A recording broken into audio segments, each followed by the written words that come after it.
ফেয়ারওয়েলের part 1-এ তো তোমরা দেখেই নিয়েছো যে আমরা কোচবিহার চলে এসেছিলাম, ইউনিভার্সিটি ঢুকে গিয়ে সব অ্যারেঞ্জমেন্ট করছিলাম। এখন প্রোগ্রামের কিছু কিছু অংশ আমি তোমাদের সামনে তুলে ধরছি। শুরু করা যাক আবুর গান দিয়ে।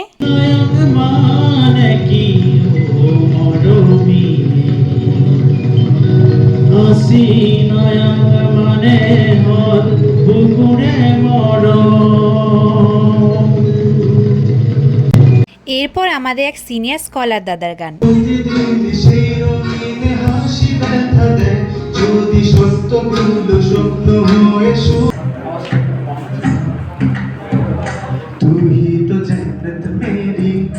तू ही मेरा जुनून, तू ही तो मन्नत मेरी, तू ही रूह का सुकून, तू ही अखियों की ठंडक, तू ही दिल की है दस्तक।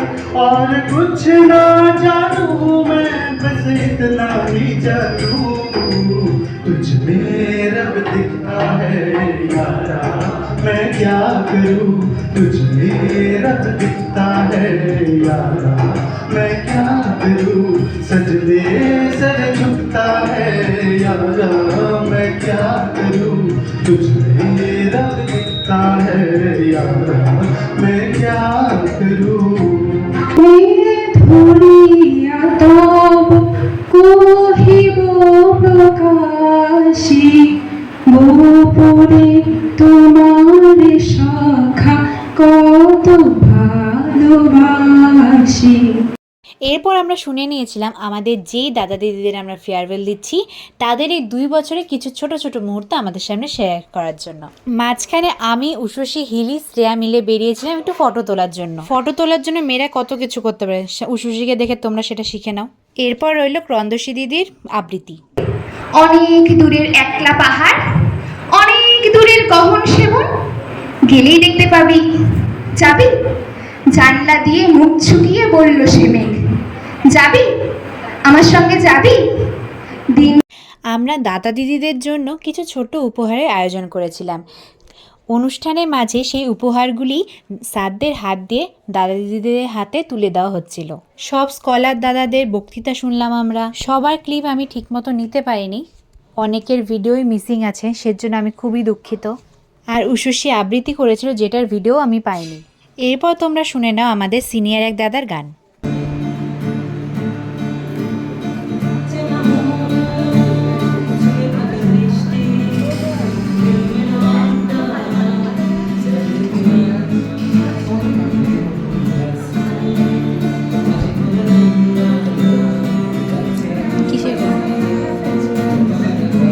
অনুষ্ঠান শেষে আমাদের শুরু হলো টিফিন ব্রেক।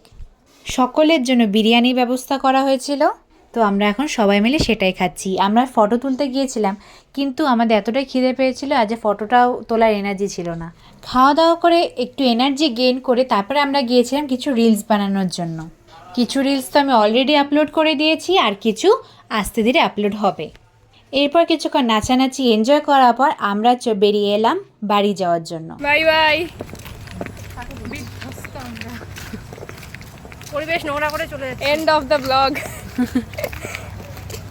আমরা এখন রেগুলার ইউনিভার্সিটি আস্তে আস্তে আমাদের একটা টোটো কাকু চেনা হয়ে গেছে। আর ওই কাকু ভেবেছিল যে আজকে মানে আমাদেরই ফেয়ারওয়েল, সেজন্য যে না আজকে ওদেরকে নিয়েই যেতে হবে, তাই কাকু আমাদের জন্যই দাঁড়িয়েছিল। এরপর কাকুর টোটোতে ওঠে আমরা ডিরেক্ট বাস স্ট্যান্ড, কিন্তু বাস না থাকায় আমরা পরে সাফারি করে এসেছি। তোমরা জাস্ট এই গাড়ির ভিড়টা দেখো, পিছনে কিছুটা হলেও জায়গা আছে কিন্তু মানুষ কেউ পিছনে যাবে না, সবাই গেটের মধ্যে ঝুলতে ঝুলতে যাবে। জাস্ট ভিড়টা দেখো তোমরা। এরপর আর কি আমরা সাফারি করে বাড়ি যাই। প্রথমে শ্রেয়া নেমে গেল, তারপরে নেমে গেল উষসী, সবার লাস্টে আমি নামবো। বাড়িতে এসে ফ্রেশ হয়ে দেখি মা চিড়ার পোলাও আর ডিমের কারি রান্না করেছে। তো ফ্রেশ হয়ে নিয়ে কমফোর্টেবল একটা ড্রেস পরে আমি সেটা খেয়ে নিলাম। পুরো প্রোগ্রামটার খুব অল্প একটু অংশ তোমাদের সাথে শেয়ার করলাম, কেমন লাগলো অবশ্যই আমাকে কমেন্টে জানিও। এখন আমি গুড নাইট হয়ে যাব, তোমাদের সাথে দেখা হচ্ছে নেক্সট মিনি ব্লগে।